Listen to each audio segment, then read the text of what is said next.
Now, Donald Trump wants to appoint dozens of new judges once he becomes president, but it seems Joe Biden has other plans because the president has threatened to veto a bill to expand the number of federal judges.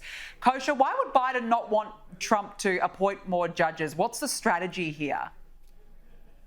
So judicial appointments throughout the federal bench and all the way up to the Supreme Court is one of the most tangible, lasting powers of the president, because these are lifetime appointments and they really do make an impact in terms of the direction of the country and how various criminal matters are going to be litigated and adjudicated. So this has always been a battle. I think Obama left a lot of judgeship seats open. Actually, that was something that many people say he was lazy about and didn't get his act together on that front. And that paved the way for Trump in the first term to confirm, together with Mitch McConnell, something like 200 judges. Biden came in and is one or two shy of that. So Biden was also very effective in confirming a lot of more left-leaning judges to the bench. And then if this bill were to get through, given that it's at this late stage, he wouldn't be able to take advantage of it and get them in. And it would basically be like handing 22 more seats for Trump to appoint. And that's why he's likely to veto it. It is a shame because justice should be transcending above which president is in power. But in a divided country, the way the U.S. now is, this is the kind of thing you're going to see. Yeah, it's a real shame.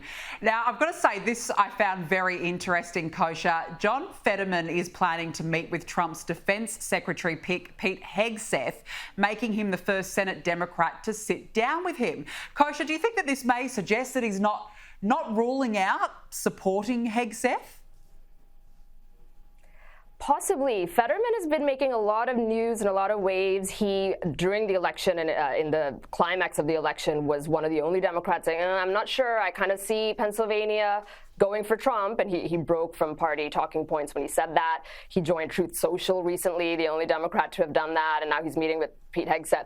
The only thing that I think will answer your question, Danica, is ultimately how he votes. So it could be this is just window dressing and he knows how to keep himself in the headlines and maybe paint himself in a way that's politically expedient, given he also will have to face re-election in Pennsylvania. But if he actually votes to confirm some of Trump's nominees, to confirm other legislative agendas he's going to try and push, that will be telling, but I will believe it when I see it. Well, you mentioned as well Truth Social, the fact that he's become the first Democrat in the chamber to join President-elect Donald Trump's social media site. And in his first Truth, I believe they call it, Fetterman advocated for Trump to be pardoned from the New York hush money case. I'm trying to figure out, Kosha, what is going on here, because most in the Democrats would say, do not get on that website, do not advocate for this. But why would you think Fetterman is taking another route with it? It's so interesting. Either he has seen the light, because this is another case that is very, very unpopular among the people, because people see how nakedly political it was. And other people, like the mayor of New York City, Eric Adams, has also come out with similar sentiments. He's a Democrat. So maybe he's just politically expedient. He's seeing which way the wind is blowing, and it's about self-preservation for his own prospects in Pennsylvania, which is now more increasingly going red, or at least did in this last election. Or maybe it's something more genuine. I think I've been around long enough to take the more cynical view of whenever politicians do anything, but who knows, maybe he's seen the light. Yeah, maybe he has. I think many people are slowly seeing the light. Now, there's something very odd happening in the skies above New Jersey. Dozens of drones have been spotted at night flying in at least 10 different counties across that state. Authorities don't know where they're coming from, who's flying them and why, other than to say they are very sophisticated, and the FBI is now involved. The Pentagon has shed some light. Have a listen to this.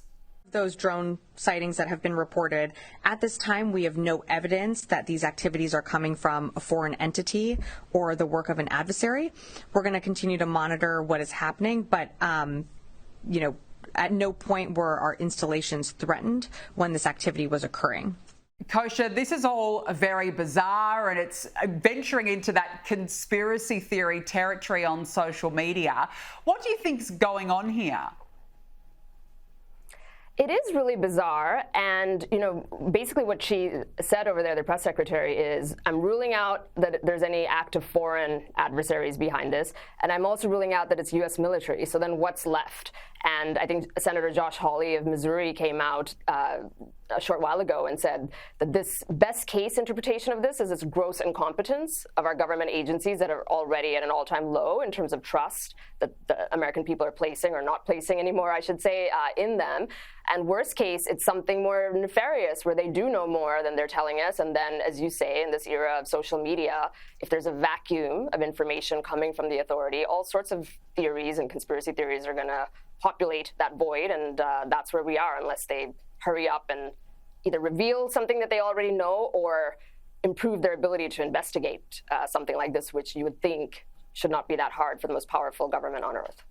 Well, absolutely. But even if you were a resident of the area, you'd be a bit worried. I don't know, I'd be a bit on edge if I saw all these drones flying above my head every day and not one person can give an answer as to why they're there. So it's certainly a little bit unnerving. I look forward to hearing more about that. Now, let's move on to Alvin Bragg, the Manhattan District Attorney. He has proposed what he is saying is a, quote, novel idea to keep Donald Trump's hush money conviction in place. Now, Kosha, I'll go through it with our viewers. He has suggested that the Manhattan Supreme Court Justice could write on the court docket that Trump's guilty verdict still stands, but then cancel Trump's sentencing entirely. And by doing so, it would apparently freeze any other actions in the case. Kosha, look, this seems awfully bizarre and convoluted. How do you understand this? A novel idea is certainly a charitable way to put it, and everything else he did with this case was very novel, just bringing the case to begin with, stretching a bookkeeping issue, which at best would typically be a misdemeanor charge, into 34 felony counts, and then getting the jury to come to a guilty verdict in Deep Blue Manhattan, where this very political man, was faced with a very politicized jury. And then he's not technically a convicted felon because that sentencing hasn't happened, which is interesting with this theory that Alvin Bragg is proposing. Trump would not be a convicted felon, and that headline would have to be removed from the lexicon. I'm not sure that it would stand. The Trump team has all sorts of legal counter-arguments and remedies to this. They are pushing for dismissal altogether on various legal grounds, and the judge has not given an indication on when he's going to rule on either side of this and where this case is going to go. It's also worth mentioning really quickly, Danica, that this guy, Alvin Bragg, is a headline chaser, and he is the same person that brought charges against Daniel Penny, that case that was going on for some time, and he was found not guilty yesterday, the United States Marine veteran who was charged with subduing the very menacing person on the subway. Meanwhile, crime is up in New York. He's got an abysmal prosecutorial record, Alvin Bragg, where he gives out these very generous plea deals to actual criminals, and then he's going over here and prosecuting people like the Marine veteran and Trump.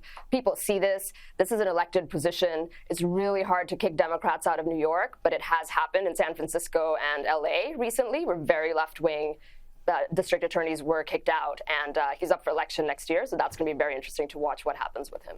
Perhaps maybe, Kosha, that's why he's doing it, to get a grab, get a headline ahead of being up for re-election next year. Maybe that's it's all in the timing, possibly. Now, I want to talk to you about RFK Jr. He is reportedly lobbying for his daughter-in-law and former campaign manager, Amaryllis Fox Kennedy, to land the role as number 2 at the CIA.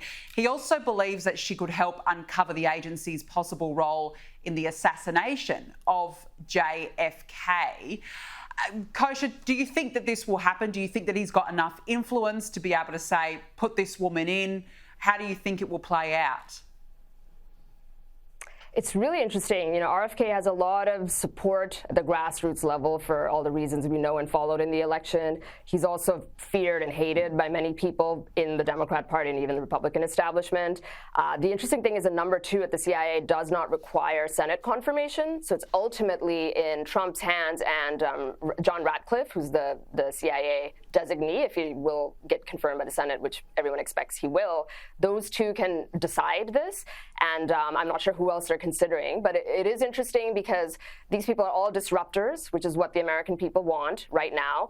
The daughter-in-law has supposedly really worked at the CIA in deep clandestine undercover and wrote a book about it, which was not approved by the CIA to write about, but she is somebody who has experience in the field. And of course, the personal investment that the Kennedy family will have necessarily in seeing if the CIA played any role whatsoever in the JFK assassination, which is a theory that's been floating out there for some time. Somebody like her and RFK obviously have a vested interest in finding that out. So it's an interesting proposal, and it'll be up to Trump and John Ratcliffe to ultimately make that decision. Okay, well, we will await to see what happens there. Kosha Gada, great to speak with you as always. Thanks for joining me.